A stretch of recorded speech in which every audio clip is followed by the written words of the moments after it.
Oh yes, Bobby Wine wetwogerera gakaba gakomba muganda we omuwala nganzala ya Luwero amanyikiddwa nga Nasongo Bridget yasobola okuba nti ava bulamu bw'ensi eno era nga Bobby Wine oba oliawo okunyolwa kuno yakugase ku mami baganda be. Omwami ono omukyalo ono abadde n'abaana abadde yakagenda mu bufumbo naye yasobola okuba nti afa mu nfa etategerekeka oba oliawo gye tulina okuba nti tuzuula newankubadde ng'ate bingi ebikyayogera amatanka ennaku zino omuntu bw'afa kubamu atakinga nnyo ku politics n'ebisigaddewo so far Bobby Wine ali maziga mayitirivu ddala. Ate nga mu mawulire amalala omusajja mukulu amanyikiddwa nga Ronald Mayinja. Ronald Mayinja yasobola okuba nti oba oliawo afuna obwa brand ambassador mu kitongole kya National Water and Sewage Corporation. Ekitongole kino kya byamazzi n'empitambi oba kazambi ekigenda maaso n'okuba nti oba oliawo kikwasaganya omulimu. Amayinja musanyufu olw'okuba yafunye eddiirwa eno ate nga oba oliawo era bingi ebyayogeddwa nga bagamba nti oba oliawo Mayinja ku bye yakolera gavumenti asanidde kubeera brand ambassador wa National Water and Sewage Corporation. Abwe bagamba nti he deserves it kubanga emyaka akuliridde ate n'ekirala nti banonyamu omuntu ali responsible asobola okuba nti akola ebintu ebyo. So n'olwekyo emboozi tugenda okuba nti tukutuusaako mpola mpola ngenda kusaba osobola okuba nti otambula naffe ng'osubscribinga era osobola okuba nti yes otuwuliriza tusobola okuba nti tutambula ffenna mpola mpola.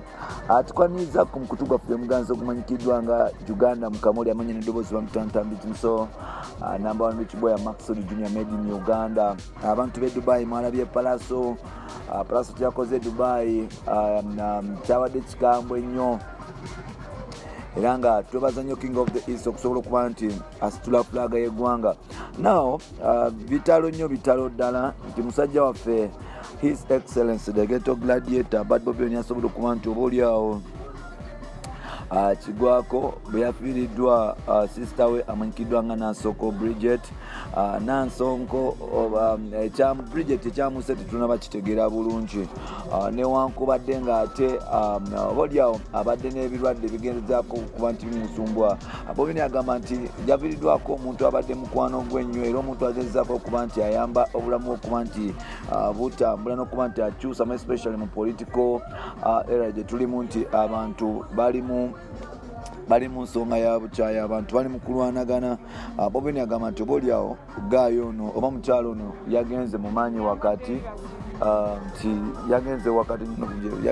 yagenze mu maaso n'okuba nti amufaako era nga Bobby agamba nti oba oliawo it is always sad okuba nti omuntu bw'atyo asobola okuba nti amufaako ku myaka emito. Bridget abadde n'abaana abadde n'omwami nga bakatandika okuba nti oba oliawo bakatandika okusenga bonna babadde ne plans ez'enjawulo zisasobodde kuba nti zifuluma newankubadde ng'ate bagamba nti Bobby atadde omukyalo nonfaye n'agamba nti amalwaliro ga Uganda aga gavumenti gagenda maaso n'okuba nti oba oliawo gesweyayo gwe n'agamba ku balwadde abatamanyikiddwa n'abalwadde oba oliawo atalina kasente bulungi n'avayo n'agamba nti gavumenti erina okuba nti etereza ku bya health erina okuba nti etereza ku bya health erina okuba nti etereza embeera bwe erina okuba nti etambula okusobola okuba nti ebintu byayo abantu bafuna obujjanjabi obumala. Wetutuukidde nga COVID-19 agenda maaso n'okuba nti abatulinga bannayuganda era nga oba oliawo kitegeeza okuba nti sister wa Bobby Wine yafudde ekirwadde kya COVID ng'ennaku zino ojjukira buli munnayuganda ennaku zino afamu especially nga afiiridde mu ddwaliro za gavumenti best attachment zasobola okumuteekako kyekirwadde kya COVID-19 era nga Bobby Wine agamba nti oba oliawo gavumenti kyekiseera okutandika okuba nti esitukiramu okufa ku by'obulamu by'abantu nogeza okugenda maaso n'okuba nti bakyusa ebintu nga bwe birina okuba nti bitambula. Bobby Wine ajjukira yafiirwa maama we yafiirwa taata we n'afiirwa maama we mulekwa wa ddala era nga oba oliawo system wegenze maaso n'okuba nti etambula nti omusajja ono yasigaza baganda be n'asigaza jjajja we akyali mulamu n'asigaza mukyala we n'abaana naye ng'ate abantu abasinga obungi bagenda maaso n'okuba nti bamuvaako era nga Bobby Wine mulekwa awedde emirimu talina maama talina taata agenda maaso n'okuba nti era nti oba oli abaganda be abaali baddewo bagenda maaso n'okuba nti bamufaako mpola mpola. So n'olwekyo katusabire katusabire musajja waffe Bobi Wine asobole okuba nti adde ngo ne bakyali baffe bonna abafiiriddwako abantu baffe mugamba nti mumule mirembe osobole okuba nti oboli awo Mukama abalonza kisane sebo nnyo bebalire ddala oyo mukulu waffe Nyanzi Fred ye first born wa mama waffe Margaret Nalunkuuma nakimention is a joke timbeera mu family naye ng'ate oli ba Luganda naye ate nga ne mu family na mikwano gyo mama yazaalibwa ne bannyina bangi n'abakojja baffe mubalabye mwe muli oyo kojja Ssemukasa Luwanda Manda ne bamaama baffe ne bakojja naye ate maama yakonectinga nnyo ne maama Sise nnyo baali ba close friends ate ffe ne batwagala nnyo okusaidia maama bakojja baffe abo oyinza okulowooza nti bwe bazadde bokka be tulina abasinga okumanya mumanyi bazadde bange basaidia maama so sisaidia taata naye ate nga nange nyina taata ng'abalala so maama yatwagala nnyo maama n'atukwatako ne maama waffe bwe yafa because they were best friends maama n'atakinga charge of us n'atuwa confidence kino si kyekintu kyoyinza okuexpectinga Bridget amenye emitima mingi nnyo era nga bwemulaba aba lawyers abaana begayaza aba business partners be bangi nnyo Bridget yatuleetera emikwano mingi. She was a very intelligent person, very friendly person era mulaba emikwano egize omuzika ate n'atuconnectinga n'abantu bangi nze nyina mikwano gyange mingi benamanya ate netuconnectinga somehow pije wekanga pije ate yawasa sister wa Power Bridget so netufuuka ba Luganda bangi nnyo kyanaku nnyo tituluzinze Bridget eri mukodomi waffe. We know what it feels like to lose a wife, a best friend, a life companion ku myaka egyemito. Tusaba Katonda akugumye akuwe wisdom osobole okumanuvalinga through. But I know you're strong man bro, you'll handle. Tusabira abaana baffe bakule bulungi Mukama abaweekisa. I know what it feels like okufeel wako mama about almost everything. So unfortunately mu generation yaffe tetuconnectinga nnyo nga Luganda naye misfortune nga zino nga zibaddewo zituyambe tumanye how important we are to each other. Manye ebiseera bingi you never know what you have until it's gone. Naye kulwa Bridget, let's connect bro. Abaana ba Bridget bongere okumanya abaana baffe n'abaana b'abalala bonna. Let's also have chance to love Bridget's children since we've lost her. Bazadde baffe kuva kusaidia mzee Buyinza tata Bridget bona abavuire Busoga tubasaasira nnyo bannange mwebalire ddala kuba mukisa family ya Bridget ya Power Bridget n'abaana ba Bridget okubeera close ku mama waabwe. I know what that means. Nokojja Ssemukasa nkwebaza in a very special way. Webale kutaka luba. You allowed my father to bury his wife in Gomba. The same time totaddewo obuzibu nokkiriza tokikalubiza kulemerako because we had a conversation. Ngera abantu abakulu ng'ogamba nedda omwana Buyinza bamutwale ewa kitaawe naye ate nga ne family ya bbaawe bambi bajja kufiiringa very honored okuziikibwa ne mukyala waabwe. Mwebale nnyo family yaffe erigwe mama Sise. We can only imagine what you're going through.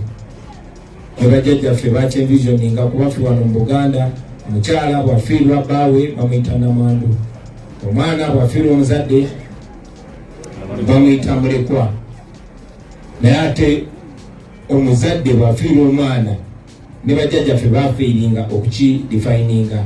Tolina bwerifaringa ku muzadde yafiiriddwa omwana. So mama, we can only imagine you lost a best friend, you lost your daughter eyakufaanana nakumalayo omugezi gweinvestinzemu everything. Netusaba Katonda akugumye mama. We can only try to comfort you. Naye okuguma kuberi Katonda. Webale kuba mugumu sofa tukusaba osigale ng'oli mugumu.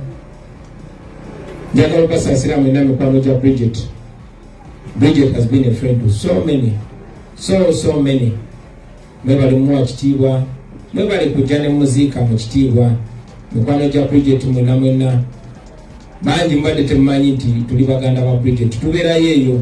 Naye engeri y'abamu gye twafuuka kizibu nti ne baganda abo baprotectinga by not showing the world to muganda wo.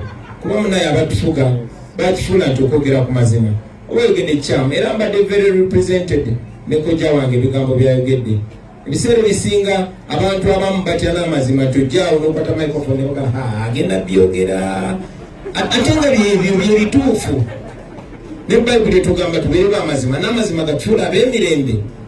But even yesterday, Bambi akola ku mikolo yasenama kati omanyi ogenda kwogera ate abasajja bayinza okuba we bali ate toyogera politics. Gano ge mazima. Nabadde n'emikwano gya Bridget nga bonna banyiivu naye bagamba there was a lot of negligence ku bulamu bwa Bridget.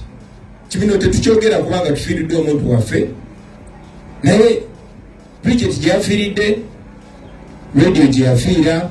Era waliwo cases nyingi nnyo n'abantu bangi bacomplaininga naye ba untouchables ogenda bakola ki mu ggwanga lino. Toto bwe tugenda ebyenzijanjaba mwenna mumanyi bwe biri mu ggwanga lyaffe, naye okukyogerako gwafuuka musango. Ebyenjigiriza okwogera ku kikyamu gwafuuka musango n'ebirala bifaanana bwe bityo. Ekyasomya manyi nazoona amateeka kumakinga sure wabeerawo obwenkanya, kumakinga sure abanyigiriziddwa baba wakiri balina redress somewhere. So toto bwe tufiirwa abantu baffe bwe tutyo tekyandibadde bwe kityo. Yes, abantu bandifudde n'ebino tosobola bisanga mu mawanga gakulemberwa bulungi. Tosobola bisanga mawanga ng'amateeka gakola kuba n'omusawo basobola omusuubinga. Naye wano waffe Uganda waba connected kwaba bobuyinza kibeera bwe kityo. So tusigala mu nnaku just kabira abafu bwetyo paka wetunakera ku makya ne tusalawo ne tugamba ekimala. And that will not take only us abavaayo. Kijja takinga mwe baloya, kijja takinga mwe abasomesa, kijja takinga mwe banadini, kijja takinga buli muntu. Kuba ensi yaffe ffenna baganda bange, ensi yaffe ffenna era ensi ng'ekulemberwa bubi, it affects everybody somehow. Kijja kusangayo mu office yo gy'oli, kijja kusangayo ku munimiro gy'oli. So it's important to be solving it. Maybe ogerako bwege kirala mawulire amalala ye musajja mukulu amanyikiddwa nga Ronald Mayinja asobodde okuba nti afunibwa oba like appointibwa nga ambassador wa National Water and Sewage Corporation. Era avudde n'agamba nti musanyufu nnyo okuba nti afunye omulimu guno kubanga corporate companies nyingi ziyagenda maaso n'okuba nti asaba emirimu naye zaagana okuba nti zimuwa emirimu olw'ensonga ezimu endala. Mayinja kubanga bageta ku NRM boli awo business zaagenda maaso n'okuba nti zivamu, especially buli muyimbi yagenda maaso n'okuba nti ajoininga politics n'abeera active nti ebiseera ebisinga brands zaabwe zaagenda maaso n'okuba nti zifa era nga corporate companies tezirabesika kuba nti zibawa platform because ebyobufuzi bigenda maaso n'okuba nti byawula abantu mu Uganda. So olwekyo kiba kizibu nnyo company ogenda maaso n'okuba nti ekuwa company kizibu nnyo okuba nti ekwesigana brand yo ng'ogenda maaso n'okuba nti oba oli awo okola byokola. So olwekyo Mayinja yasobodde okuba nti afuna National Water and Sewage Corporation. Abantu bagambye nti oba oli awo NRM yagenza okulaba nga talinawo emunyiga omusajja ebitabo bye bitankanika kusobola okuba nti bamufuula brand ambassador. Newankubadde nga ate kisaanidde okuba nti company yo nayo ebeerako ne ba PR oba ne ba brand ambassador abantu be bamanyi because National Water ebitongole bya gavumenti ebiri sensitive nga National Water newankubadde nga n'ekimu umeme bagiteeka mu privatization nti ba South Africa bajirani naye byataka ko ba brand ambassador basobola okuba nti babonesa enjiri mu bantu nti olwaleero amazzi gagenda maaso n'okuba nti gafuuka ekizibu mu Uganda era nga abantu abo bazibu nnyo bakutuukira n'obuuza nti ani gwe kikwatako. It is always hard okuba nti okuvaayo omuntu n'agamba nti ono kikwata kuono, so it is always hard, like it is always good ebitongole ng'ebyo okufunayo omuntu asobola okuba nti abeera accountable nga basobola okumutuukira ne bamubuuza nti what is not happening, kiki ekigenda mu maaso kyekiganye, something like that, ng'ebintu bisobola okuba nti bitambula nga bibiri. So n'olwekyo nsuubira nti Mayinja abadde mu myaka mikulu, ebisinga obukulu abimanyi, muzadde, nti tetugenda kulinda Mayinja tumugambe nti Ronald Mayinja amazzi gavuddeko emulago, ebitongole biri sensitive ebyo, national road tebadde erina omuzoogo ogw'obutafa. So n'olwekyo katusuubire nti ebintu bino binakyuka nga wetubyagala, era nga tujja gamba nti musajja mukulu amanyikiddwa nga Ronald Mayinja. Byebyo ebifudde mu eyo famire, kansobole okuba nti ntuusaako naberera kubanga bikyali bingi, nzikiza nsobole okuba nti nkukomya wano mu lo, nja kutuusaako amawulire amalala. Wampitantani kimusa omukutu guli gumu gwa Uganda mu Kamoli. Bye for now kubanga tukyaleta n'ebirala bingi. Subscribing man atanaba kuba nti subscribe to